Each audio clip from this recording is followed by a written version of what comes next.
Tiffins ఇక్కడ? బాగున్నాయి. ఏ tiffin బాగుంది? చాక్లెట్ దోశ. ఏం తిన్నావు? చాక్లెట్ దోశ ఎలా ఉంది?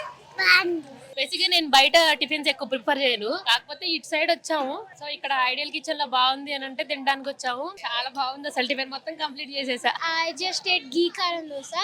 I liked it very much. Regular గా వస్తావా లేకపోతే ఇదే first time? Regular. Regular. Yes. Chocolate dosa గురించి ఎస్పెషల్లీ చాక్లెట్ దోశ ఎస్పెషల్లీ దాని గురించి వీక్లీ వన్స్ అన్న వస్తుంది. ఘీ దోశ చాలా నచ్చింది నాకు ఇక్కడ. నీకేం నచ్చింది? మైసూర్ బజ్జీ. నాకు చాక్లెట్ దోశ నచ్చింది, చాలా టేస్టీగా ఉంది చాక్లెట్ గా. ఏ టిఫిన్ నచ్చింది? బజ్జీ, పూరి చాక్లెట్ దోశ తిన్నావా? తిన్నాం. ఎలా ఉంది చాక్లెట్ దోశ? బాగుంది. నీకేం నచ్చిందండి? నాకు ఎస్పెషల్ ఇక్కడ ఆనియన్ దోశ అంటే చాలా ఇష్టం. ఘీ ఆనియన్ దోశ. మాకు ఇక్కడ గీ దోశ ఇష్టం మేడం. రెగ్యులర్ వస్తున్నారా? రెగ్యులర్ గా వస్తామండి. ఇక్కడ ఈ పిల్లలది అక్వేరియం అది చూసి బాగా ఎగ్జైట్ అవుతారు, అందుకని చెప్పి ఇలా వస్తాం.